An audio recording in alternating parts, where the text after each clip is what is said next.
Chaque jour, Charles et Carole vous présentent la leçon de l'école du sabbat.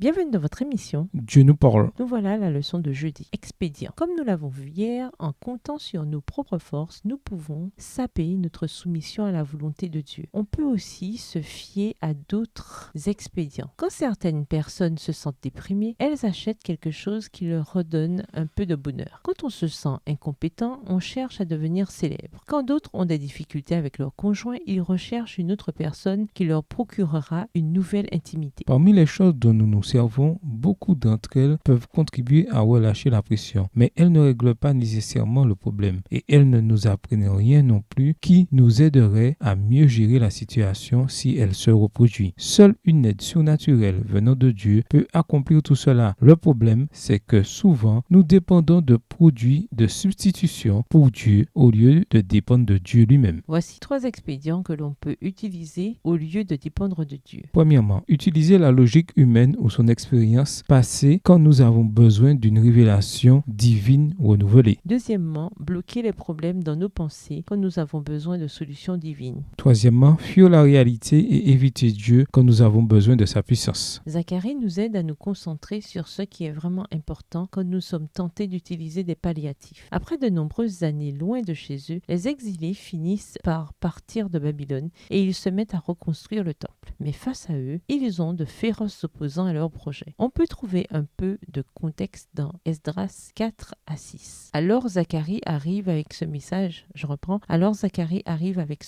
d'encouragement à Zorobabel qui conduit les travaux. Lisons ce message dans Zacharie 4. Que veut dire Dieu dans Zacharie 4, verset 6? En quoi l'avènement d'un projet de construction pouvait-il être affecté par le Saint-Esprit? Qu'est-ce que cela nous apprend sur le lien entre le Saint-Esprit et les choses pratiques que nous faisons? Zacharie le chapitre 4. L'ange qui parlait avec moi revint et il me réveilla comme un homme que l'on réveille de son sommeil. Il me dit, que vois-tu? Je répondis, je regarde et voici, il y a un chandelier tout d'or surmonté d'un vase et portant 7 lampes avec 7 conduits pour les lampes qui sont au sommet du chandelier. Et il y a près de lui 2 oliviers, l'un à la droite du vase et l'autre à sa gauche. En reprenant la parole, je dis à l'ange qui parlait avec moi, que signifient ces choses, mon Seigneur? L'ange qui parlait avec moi me répondit, ne sais-tu pas ce que signifient ces choses? Je dis, non, mon Seigneur. Verset 6. Alors il reprit et me dit, c'est ici la parole que l'Éternel adresse à Zorobabel. Ce n'est ni par la puissance ni par la force, mais c'est par mon esprit, dit l'Éternel des armées. Qui es-tu, grande montagne, devant Zorobabel? Tu seras aplani. Il posera la pierre principale au milieu des acclamations. Grâce, grâce pour elle. La parole de l'Éternel me fut adressée en ces mots. Les mains de Zorobabel ont fondé cette maison, et ses mains l'achèveront. Et tu sauras que l'Éternel des armées m'a envoyé vers vous. Car ceux qui méprisaient le jour des faibles commencements se réjouiront en voyant le niveau dans la main de Zorobabel. Ces 7 sont les yeux de l'Éternel qui parcourent toute la terre. Verset 11. Je pris la parole et je lui dis, que signifient ces 2 oliviers à la droite du chandelier et à sa gauche? Je pris une seconde fois la parole et je lui dis, que signifient les 2 rameaux d'olivier qui sont près des 2 conduits d'or d'où découle l'or? Il me répondit, ne sais-tu pas ce qu'ils signifient? Je dis, non, mon Seigneur. Et il dit, ce sont les 2 roings qui se tiennent devant le Seigneur de toute la terre. Dieu n'a pas empêché l'opposition au temple et il n'a pas épargné à Zorobabel le stress qui allait avec. Et Dieu ne nous protégera pas toujours de l'opposition. Mais quand l'opposition survient, Dieu peut s'en servir comme d'un creuset pour nous apprendre à dépendre de lui. Quand le stress arrive, quelle est votre première réaction? Manger, regarder la télé, prier, vous soumettre à Dieu? Qu'indique votre réponse sur vous-même et sur les choses qu'il vous reste à apprendre ou à changer? Au revoir. Et à demain si Dieu veut.